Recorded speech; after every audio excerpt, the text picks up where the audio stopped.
कहते हैं कि धरती पे अगर कहीं जन्नत है तो वो कश्मीर में है। आज उसी कश्मीर में एक बार फिर बहार आई है। ट्यूलिप की रौनक घाटी की वादियों में ऐसी छाई है कि सब कुछ महका महका सा लगता है, क्योंकि श्रीनगर में ट्यूलिप गार्डन अब आम लोगों के लिए खोल दिया गया है और ट्यूलिप फेस्टिवल की शुरुआत हो गई है।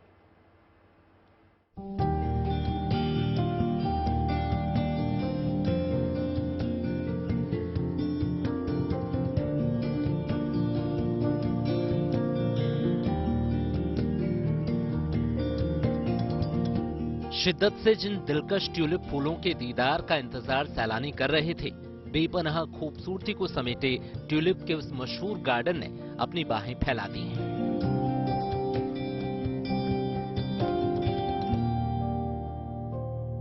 श्रीनगर का ट्यूलिप गार्डन रविवार से आम लोगों और पर्यटकों के लिए खुल गया।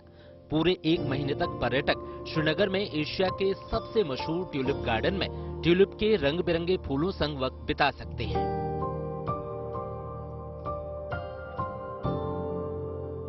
दरअसल यहाँ पर इन ट्यूलिपों को समझना भी बहुत जरूरी होगा। ट्यूलिप एक हिसास फूल है। दुनिया के कई देशों में उगाया जाता है, लेकिन जो कुदरती वातावरण इस फूल के लिए मिलना चाहिए मौसमी तौर से और हालात के तौर से, वो मात्र देश में कश्मीर में ही एक ऐसी जगह है जहाँ पर खुले में ट्यूलिपों को उगाया जाता है। ट्यूलिप फूल की अगर बात करें तो जितने इसमें रंग हैं उतना ही दिल को छूने वाला ये दिलकश फूल है, और यही कारण है कि लोग हर साल मार्च के आखिरी हफ्ते का इंतजार करते हैं ताकि वो ट्यूलिपों को खिलकर इन बागों में देखें। कश्मीर की गोद में बसी ट्यूलिप की ये बगिया पहले से ज्यादा भव्य, पहले से ज्यादा खूबसूरत और पहले से ज्यादा दिलकश हो गई है। हर बार की तरह इस बार भी ट्यूलिप गार्डन में ट्यूलिप की कुछ नई वैरायटी को शामिल किया गया है, ताकि जो पर्यटक हर साल इधर का रुख करते हैं उन्हें कुछ नया देखने को मिले और जम्मू कश्मीर की आमदनी का एक जरिया भी बने। राज्यपाल मनोज सिन्हा ने इस गार्डन का उद्घाटन करते हुए उम्मीद जताई कि इस बार यहां पर्यटन का पिछला रिकॉर्ड टूटेगा। 16 लाख आज ट्यूलिप बल्ब्स यहाँ लगाए गए हैं। मैं समझता हूँ ये सबसे बड़ा आंकड़ा है और 25% ऑलरेडी ब्लूम कर गए हैं। आने वाले हफ्ते 10 दिन में पूरा ब्लूम करेंगे। पिछले साल 3,60,000 पर्यटक आकर के इसको घूमे हैं। मुझे लगता है इस बार ये आंकड़ा इससे बढ़ने वाला है। इस बार ट्यूलिप गार्डन में 68 से ज्यादा किस्म के 16 लाख से ज्यादा ट्यूलिप बल्ब लगाए गए हैं। पिछले साल 15 लाख ट्यूलिप खिले थे। इस बार बगीचे के अंदर जल चैनल और फव्वारे बनाए गए हैं, जिससे इसकी सुंदरता में 4 चांद लग गए हैं। इस साल तकरीबन 68 वैरायटीज और 16 लाख के करीब ट्यूलिप बल्ब्स के लगाए हैं इस साल, जो कि एक रिकॉर्ड है। इसके साथ साथ हमने आज इस साल वाटर चैनल जो एक्सटेंशन की और उसके साथ साथ हाई राइज फाउंटेन का भी, जो कि अधूरा काम था, इसके पूरे होने से ट्यूलिप गार्डन का और भी खूबसूरती आएगी। 5,600 फीट की ऊंचाई पर स्थित ये गार्डन पर्यटन विभाग के लिए काफी मददगार साबित हुआ है। श्रीनगर का ये बाग स्थानीय लोगों के साथ साथ देश विदेश के सैलानियों में भी काफी लोकप्रिय है। पिछले साल 3,80,000 लोग इस गार्डन की सैर करने पहुंचे थे। माना जा रहा है कि इस बार यहाँ आने वालों की तादाद 5 लाख के पार पहुंच सकती है। बहुत अच्छा लग रहा है कि इस फंक्शन के लिए मैं पार्टिसिपेट किया है, और मैं चाहता हूँ कि पूरी दुनिया इसको वॉच करे, और जिसका भी कोई टूरिस्ट प्लानिंग हो इधर आने के लिए जम्मू कश्मीर में, तो इसको इंक्लूडिंग रखे बीच में। जो कश्मीर के लिए कहते हैं दैट होल्ड्स ट्रू, कि इससे सुंदर कोई जगह नहीं है। It's feels really nice, beautiful. अलग अलग रंगों में ताजगी से भरे ट्यूलिप न सिर्फ आंखों को सुकून देते हैं, बल्कि हरी पत्तियों के बीच मुस्कुराते ये रंग बिरंगे ट्यूलिप करीब से निहारते ही मानो आपसे कुछ कहने लगते हैं। शायद इसीलिए 2 पल सुकून के बिताने के लिए, इन फूलों की खूबसूरती और ताजगी को अपने भीतर उतारने के लिए लोग दूर दूर से यहाँ पहुँचते हैं और इस दिलकश नजारे को अपनी यादों में, अपने जहन में कैद कर चले जाते हैं। श्रीनगर से अशरफ वानी के साथ bureau report, good news today. आज से 2 दिन के बाद बुधवार से नवरात्र की शुरुआत होने जा रही है। इस मौके पर माता वैष्णो देवी के दर से श्रद्धालुओं के लिए एक अच्छी खबर आई है। माता वैष्णो देवी श्राइन बोर्ड ने श्रद्धालुओं के ठहरने के लिए मंदिर परिसर में नई दुर्गा भवन बिल्डिंग बनाई है। इस भवन में 3000 लोगों के रहने का इंतजाम किया गया है, जिससे प्रशासन को भक्तों की भीड़ को मैनेज करने में सुविधा होगी। दुर्गा भवन का उद्घाटन जम्मू कश्मीर के उपराज्यपाल मनोज सिन्हा ने किया। दुर्गा भवन में इस अवसर पर यज्ञ और हवन भी किया गया, जिसमें मनोज सिन्हा भी मौजूद रहे।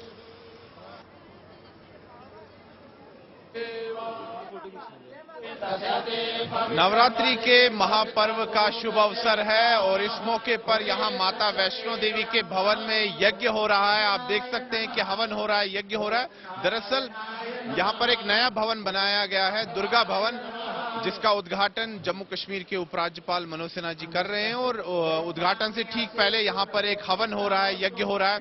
और आप देख सकते हैं कि श्री माता वैष्णो देवी श्राइन बोर्ड के जो आला अधिकारी हैं वो भी यहां पर मौजूद हैं, और साथ ही में जम्मू कश्मीर के माननीय उपराज्यपाल मनोज सिन्हा यहां पर हैं। और यहां पर यज्ञ हो रहा है, हवन हो रहा है। तो ये माता वैष्णो देवी के भक्तों के लिए बहुत अच्छी खबर है, क्योंकि यहां पर अब जो नया भवन बना है दुर्गा भवन, उसमें 2500 के करीब जो हैं यात्रीगण ठहर सकते हैं। उनको यहां पर रहने की मुफ्त सुविधा मिलेगी और साथ ही में यहां पर दूसरी सुविधाएं भी उपलब्ध होगी, यानी कि प्रसाद मिलेगा, खाने पीने की भी सुविधा है, भोजनालय भी है और साथ ही में शौचालय की भी। मुझे लगता है कि ये दुर्गा भवन का पुनर्निर्माण आने वाले दिनों में और विशेष रूप से इस चैत्र नवरात्रि से श्रद्धालुओं के लिए काफी सहायक सिद्ध होगा। प्रतिदिन 3000 लोग सुविधापूर्वक यहाँ रुक सकते हैं और मुझे लगता है कि इस चुनौती भरे मौसम में, चुनौती भरी टोपोग्राफी में एक 18 महीने में भवन बन करके तैयार हुआ है। हम कोशिश करेंगे कि और भी, अभी जैसा मैंने कहा कि 20,000 स्क्वायर फुट का कंस्ट्रक्शन आने वाले दिनों में हम और करें। स्काई वॉक हमारा पूरा होने वाला है, इससे सेफ्टी और सिक्योरिटी में काफी मदद मिलेगी। तो भक्तों के लिए इस सौगात के बाद अब बात करते हैं विश्व गौरैया दिवस की। विश्व गौरैया दिवस की शुरुआत नेचर फॉर एवर सोसाइटी ने फ्रांस के इकोसिस एक्शन फाउंडेशन के सहयोग से साल 2010 में की थी। वर्ल्ड स्पैरो डे का मकसद विलुप्त होने के कगार पर पहुंचे गौरैया पक्षी को बचाना और उनका संरक्षण करना है। गौरैया एक ऐसी चिड़िया है जो इंसानों के आसपास रहना पसंद करती है। विश्व गौरैया दिवस पर देखिए हमारी एक खास रिपोर्ट।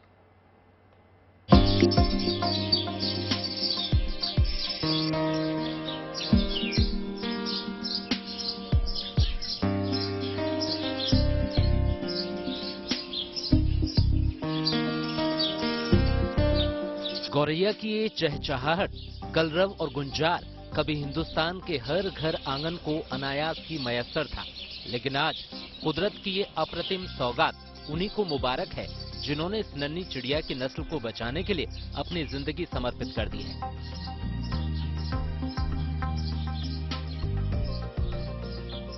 स्टेट बैंक से रिटायर हुए प्रकाश कुमार आज गौरैया संरक्षण के अनसंग हीरो बन चुके हैं। दरअसल प्रकाश कुमार के घर के पंखे की चपेट में आकर एक मासूम गौरैया के प्राण पखेरु उड़ गए थे।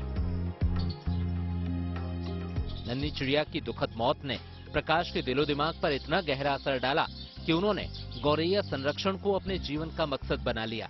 प्रकाश ने गौरैया के लिए घोंसलानुमा छोटे छोटे घर बनाए, उनके दाना पानी की व्यवस्था की। आज उनके घर के आसपास गौरैया का आनंदमय अभ्यारण्य विकसित हो चुका है।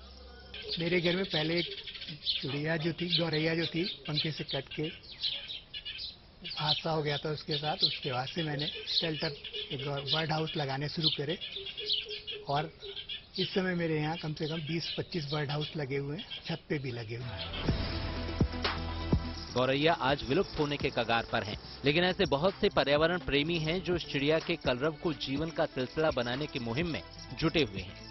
गौरव वाजपेयी पिछले 9 साल से स्पैरो रेस्क्यू कैंपेन चला रहे हैं। गौरैया के लिए सुरक्षित घोंसला बनाना, उनकी हर जरूरत का ध्यान रखना गौरव वाजपेयी के जीवन का ध्येय बन चुका है। ये पूरी तरह से रिसाइकिल्ड है, ये स्क्रैप से बना है, यानी जो वेस्ट निकलता है उससे ये बनाया जाता है। ये छतों में लगाया जाता है, दीवारों में पैनलिंग के काम आता है। रही बात लकड़ी के घोंसले की, गौरैया बेहद निरीह चिड़िया होती है। लेकिन इस निरीह चिड़िया की मौजूदगी जाने अनजाने आपके मन की वीणा के तार को झनकृत कर देती है। इस पक्षी का कलरव मन को अद्भुत सुकून देता है, प्रकृति के साथ आपके जीवन का एकाकार करता है। आज की डेट में ये है कि लगभग 2500 से अधिक घोंसले हम लोगों तक पहुंचा चुके हैं, जिससे कई प्रतिशत गौरैया की संख्या में बढ़ोतरी हुई है। अकोला के सुनील कल्ले ने अपने घर को गौरैया के अभ्यारण्य के तौर पर विकसित कर दिया है। घर के परिसर में गौरैया समेत दूसरे पक्षियों की बेखौफ कतार मन में आनंद की तरंग उत्पन्न करती है। यहाँ गौरैया और दूसरे अन्य पक्षियों के बेखौफ विहार के सारे इंतजाम हैं। दरअसल आधुनिकता की अंधी दौड़ ने हमें भौतिक सुख सुविधाओं से तो भर दिया, लेकिन कुदरत के अनमोल श्रृंगार के मर्म से हम दूर होते चले गए।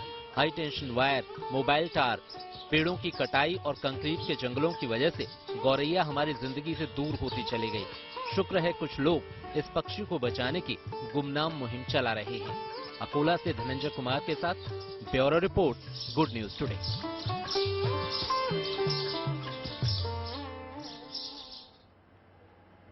एयर एम्बुलेंस के बारे में तो आपने खूब सुना होगा। पहाड़ी इलाकों में अक्सर एयर एम्बुलेंस के जरिए मरीजों को अस्पताल पहुंचाने की खबरें आती रही हैं, लेकिन अब मध्य प्रदेश में एयर एम्बुलेंस की तर्ज पर ही रिवर एम्बुलेंस की सुविधा शुरू की गई है, जिससे शहर से कटे इलाकों के लोगों को मेडिकल सहायता दी जा सके। मध्य प्रदेश के धार में एयर एम्बुलेंस की तर्ज पर रिवर एम्बुलेंस की शुरुआत हुई है। इस नई पहल की शुरुआत एक संस्था और IRCTC के सहयोग से की गई है। इसके जरिए अलीराजपुर, बड़वानी और धार जिलों के विस्थापित लोगों को तो सुविधा मिलेगी ही, ट्राइबल लोगों को भी लाभ होगा। लेकिन आज ये जो नदी एम्बुलेंस मिली है, जिसमें डबल इंजन लगा है और ये तेज गति से चलती है, तो इस क्षेत्र में इससे काफी गरीब लोगों को स्वास्थ्य की सुविधा मिलेगी। नर्मदा नदी के किनारे आज भी कुछ ऐसी जगह हैं जहां पहुंचने का मार्ग सिर्फ और सिर्फ नदी ही है। उन जगहों के लिए ये एम्बुलेंस वरदान से कम नहीं है। रिवर एम्बुलेंस के लिए एक नंबर भी जारी किया गया है, जिसे डायल करने पर तत्काल उस इलाके में ये एम्बुलेंस पहुंच जाएगी, जिससे प्रभावितों को तत्काल डॉक्टर की मदद मुहैया हो सकेगी। दिल्ली वासियों के लिए अच्छी खबर आई है कि दिल्ली अब झीलों का शहर बनने जा रही है। दिल्ली सरकार अब राजधानी की पुरानी झीलों का कायाकल्प करने जा रही है और आर्टिफिशियल झील बनाएगी। इससे पानी की समस्या से राहत मिलेगी। क्या है दिल्ली सरकार का प्लान, देखिए इस रिपोर्ट में।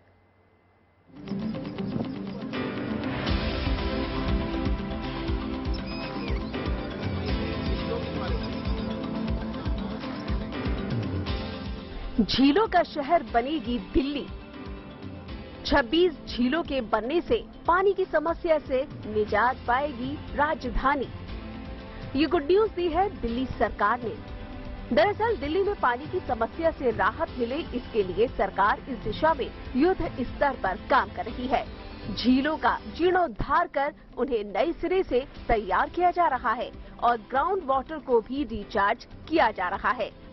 दिल्ली सरकार राजधानी में 26 लेक और 380 वाटर बॉडीज बना रही है, जिससे दिल्ली को झीलों का शहर तो बनाया ही जाएगा, साथ ही साथ पानी की समस्या से भी निजात मिल पाएगी। इतना ही नहीं, एरेटर्स लगाकर झीलों के पानी में ऑक्सीजन की मात्रा को भी बढ़ाया जाएगा, ताकि पानी को पीने लायक बनाया जा सके। दिल्ली के अंदर हम ये ट्राई कर रहे हैं कि जगह जगह जो सीवेज ट्रीटमेंट प्लांट का आउटपुट है, ट्रीटेड वाटर है, उस ट्रीटेड वाटर को काफी साफ करके 10/10 प्योरिटी कहते हैं उसको, 10/10 प्योरिटी का करके, और उसके आसपास अगर हम लेक्स बना दें, जैसे अभी हमने देखा ये 2 लेक्स हैं, एक 7 एकड़ की और एक 4 एकड़ की। इन लेक्स के अंदर उस पानी को फिर हम डाल देते हैं। सीएम केजरीवाल ने इस संदर्भ में पप्पन कला सीवेज ट्रीटमेंट प्लांट का जायजा लिया। उन्होंने ये भी बताया कि 300 एकड़ क्षेत्र में सरकार 26 झीलों का निर्माण कराएगी। इसमें 230 MGD ट्रीटेड पानी डाला जाएगा। खुशखबरी ये भी है कि पप्पन कला झील के आधे किलोमीटर के दायरे में जमीन के नीचे पानी का स्तर 6.25 मीटर बढ़ गया है। ये पूरा का पूरा मॉडल हमारा जो है वो ये है कि जो सीवर ट्रीटमेंट प्लांट से साफ पानी निकलता है। पहले तो सीवर ट्रीटमेंट प्लांट्स को और ज्यादा एडवांस किया जा रहा है ताकि उसका पानी जो है पहली लेवल पे जो है फिल्टर्ड निकले।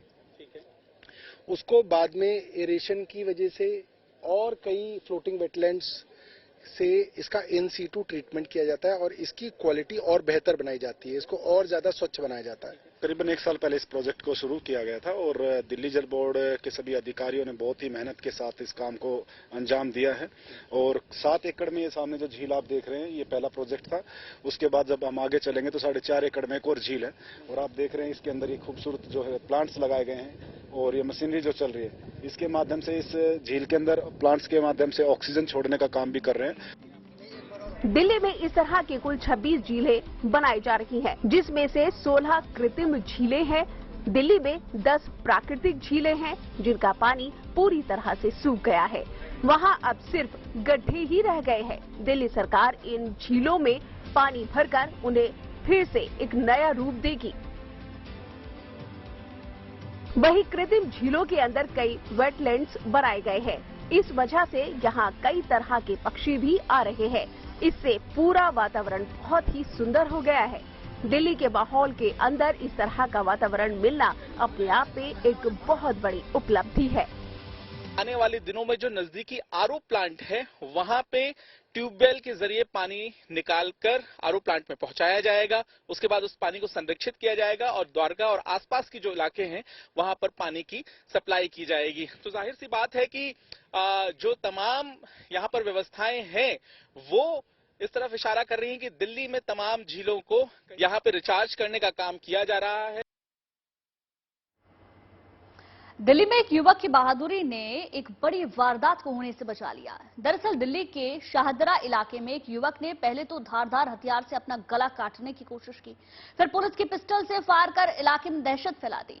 हालांकि एक युवक ने सब्र के साथ इस सिरफिरे पर काबू पाया और दिल्ली को दुर्घटना से बचा लिया।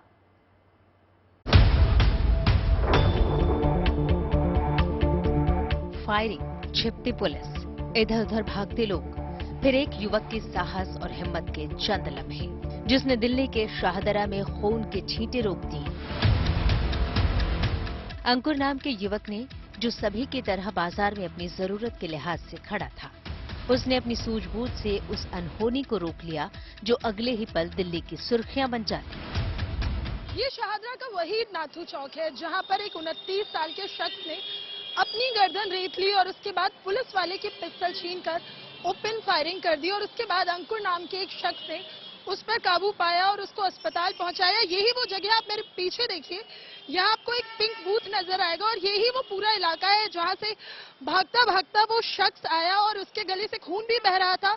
उसके हाथ में चाकू भी थी, न सिर्फ चाकू, इसके बाद उसने एक एएसआई के हाथ से पिस्टल छीनी और ओपन फायरिंग करना शुरू कर दिया। उसके बाद मौके पर हड़कंप मच गया था, लोग काफी डर गए थे क्योंकि आप ये पूरी लोकेलिटी देखेंगे तो यहाँ अच्छी खासी भीड़ है।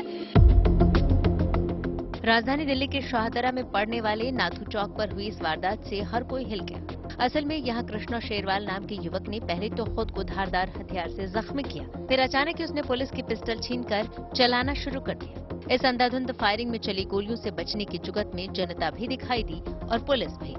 हालांकि पास में खड़े अंकुर ने अपने ऊपर आई इस आफत को देखकर हौसला नहीं खोया। उसने उसी वक्त कृष्णा नाम के युवक को दबोच लिया, जिसके फौरन बाद बाकी लोग और पुलिस भी आ गए। इसके बाद युवक को अस्पताल पहुंचाया गया।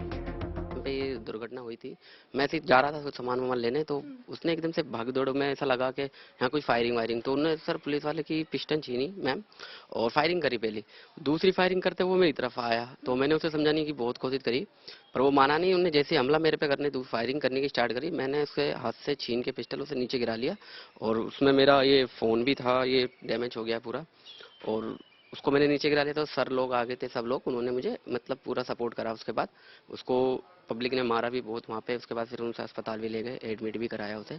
तो उसने वहाँ पे अपनी गले में हाथ डालकर अपने आप को और इंजरी करी वहाँ पर। तो उसने उसके बाद उठकर बेड पे थे, एक बार मेरे पे हमला दोबारा करा। तो लगा थोड़ा तो उस टाइम के अगर कोई ना कोई अगर 2-4 लोग और होते तो इतनी बड़ी दुर्घटना नहीं होती। अंकुर की इस बहादुरी की कायल दिल्ली पुलिस भी हो गई। उसने खुद अंकुर को बुलाकर सर्टिफिकेट से सम्मानित किया है। अंकुर जैसे युवा मिसाल हैं उन लोगों के लिए जो बड़ी बड़ी वारदातों, दुर्घटनाओं को कैमरे में कैद करने की होड़ में लग जाते हैं, न कि हालात से निपटने की हिम्मत दिखाने का। दिल्ली से Neetu Jha, good news today. Uttarakhand के बागेश्वर में नारी शक्ति की मिसाल देखने को मिली है। बागेश्वर के कांडा के एक गांव में सालों से सड़क नहीं थी। प्रशासन ने भरोसा दिलाया कि सड़क बन जाएगी। जब सड़क नहीं बनी तो गांव की महिलाओं ने मिलकर सड़क बनाने की ठानी और अपने पसीने से सड़क सींचने में जुट गई, जिससे पुरुषों में भी सहयोग शुरू हुआ। खबरों के मुताबिक अब विधायक ने सड़क बनाने का भरोसा दिया है।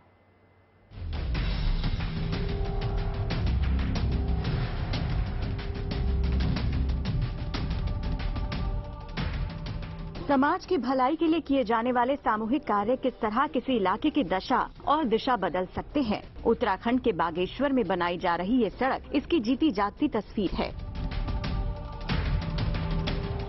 20 साल के लंबे इंतजार, नेताओं अफसरों से लगाई गई लगातार गुहार, जब काम नहीं आई तो बागेश्वर के कांडा क्षेत्र के भंडारी गांव की महिलाओं ने खुद सड़क बनाने की ठान ली। महिलाओं ने सड़क बनाने के लिए फावड़े बेलचे उठा लिए और जुट गई अपने पसीने से सड़क को सींचने में। हमारे गांव को अटल आदर्श गांव से जोड़ा गया है, फिर भी सड़क नहीं है। हमारे यहाँ एनएम सेंटर है, 2-3 किलोमीटर दूर से महिलाएं गोद में बच्चों को रख के टीका लगाने आती हैं। हमारे गांव वालों ने 2003 से संघर्ष किया और कई सरकारें आई, कई आश्वासन देते रहे। 2016 में सर्वे हुई, फिर भी हमारे यहाँ सड़क नहीं आई। अपने घर की महिलाओं को सड़क बनाते देख गांव के पुरुष भी महिलाओं के कंधे से कंधे मिलाकर सड़क निर्माण में जुट गए। देखते ही देखते सड़क बनाने की इस मुहिम में पूरा गांव शामिल हो गया। सरकारें आई गई, आश्वासन मिलते रहे। 2016 में सर्वे भी हुआ पर सड़क नहीं बनी। लेकिन हर गुजरते दिन के साथ गांव वालों की परेशानी बढ़ती चली गई। खासकर गांव से अस्पताल जाने या गर्भवती के टीकाकरण में गांव वालों को खासी दिक्कत उठानी पड़ रही थी। लिहाजा हर किसी ने यहाँ सड़क बनाने को अपनी जिंदगी का मकसद बना लिया है। बागेश्वर से जगदीश पांडे के साथ bureau report, good news today. Uttarakhand के बाद अब बात राजस्थान की भी कर लेते हैं, जहां राजस्थान के पाली में शिक्षा की अलग जगह है। समाज की सोच बदली है और उस बदली हुई सोच की तस्वीरें आपको घूंघट काढ़ी हुई इन महिलाओं में नजर आएगी, जिनके चेहरे पर आज आपको सुकून के साथ साथ बेपनाह खुशी दिखाई देगी। जो निरक्षर महिलाएं अपना घूंघट तक नहीं उठाती थी, वो आज परीक्षा केंद्र पर जाकर इम्तिहान दे रही हैं। पाली में नव भारत साक्षरता कार्यक्रम मूल्यांकन परीक्षा 2023 का आयोजन किया गया, जिसमें गांव के करीब 50 महिलाओं और पुरुषों ने हिस्सा लिया। इसमें महिलाओं की संख्या पुरुषों से ज्यादा थी। इस परीक्षा का मकसद अशिक्षित लोगों को वॉलंटियर के माध्यम से साक्षर करना था। इन बुजुर्ग महिलाओं में परीक्षा देने की जोश और उमंग इतनी ज्यादा थी कि परीक्षा देने के बाद इनके चेहरे पर खुशी साफ तौर पर देखी जा सकती है।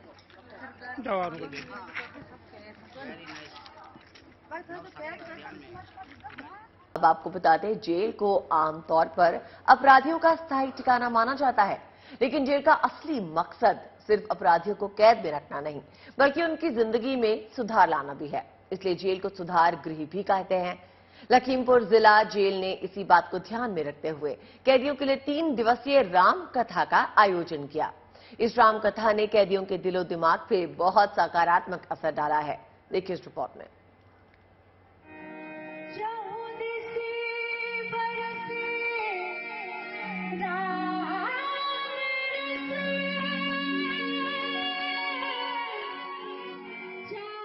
रामकथा की तिथि और समय की जानकारी देने वाले पोस्टर बैनर तो आपने बहुत देखे होंगे, लेकिन ये पोस्टर बेहद खास है क्योंकि ये जेल के गेट पर लगा है। जी हां, ये लखीमपुर जिला जेल के गेट का नजारा है। अब जरा जेल के अंदर का नजारा भी देख ही लेते हैं। जेल के अंदर भजन कीर्तन के माहौल के बीच कैदी भक्ति की भागीरथी में डुबकी लगा रहे हैं। वैसे भी जेल को सुधार गृह कहा जाता है और राम कथा को कलयुग के सभी पापों से मुक्ति दिलाने वाली संजीवनी माना जाता है। सनातन संस्कृति की इसी मान्यता में हकीकत का रंग भरने के लिए लखीमपुर जिला जेल प्रशासन ने 3 दिवसीय राम कथा का आयोजन किया, जिसके लिए मानस मर्मज्ञ पूज्य देवी राजराजेश्वरी को आमंत्रित किया गया। पूरे 3 दिन तक कथावाचिका राजराजेश्वरी देवी रामायण के तमाम मार्मिक प्रसंगों की मनोहारी व्याख्या करती रहीं और जेल में बंद कैदियों के साथ पुलिसकर्मी भी मंत्रमुग्ध होकर राम कथा का अमृतपान करते रहे। यहाँ पर अयोध्या से देवी जी पधारी हैं। कहाँ पर? यहीं इसी जेल में। हाँ। राष्ट्रीय राम कथावाचिका पूज्य देवी राजराजेश्वरी जी। हाँ। तो वही जो है बंदियों के कल्याणार्थ में सद्बुद्धि सद्विवेक कैसे जागृत हो, हाँ, उसी के निमित्त यहाँ पर जो ये आयोजन रखा गया है। पूरे 3 दिन तक लखीमपुर जिला जेल में राजराजेश्वरी देवी के मुख से राम कथा अमृत सुधा की बरसात होती रही और कैदी भूख प्यास सोना उठना भूलकर भक्ति की सरिता में आनंद की डुबकी लगाते रहे। कथा के दौरान जब जब कीर्तन की बारी आती तो कैदी भक्ति भाव के आवेग में नाचना गाना शुरू कर देते। 3 दिनों तक लखीमपुर जिला जेल का माहौल इतना समावेशी हो गया कि कैदी और संतरी का फर्क करना मुश्किल हो गया। इस दौरान खुद जेल अधीक्षक कैदियों पर पुष्प वर्षा करते नजर आए। ये पहल जेल के असली मकसद को पूरा करती नजर आ रही है। कैदियों के सामने भगवान राम के उच्च मानवीय आदर्श का चरित्र चित्रण होगा तो कैदियों को अपने किए पर पछतावा होगा, ग्लानि होगी और जेल से छूटने के बाद वो शुचितापूर्ण और सौहार्दपूर्ण जीवन को अपनाने की कोशिश करेंगे। Abhishek Verma, Lakhimpur Kheri, good news today.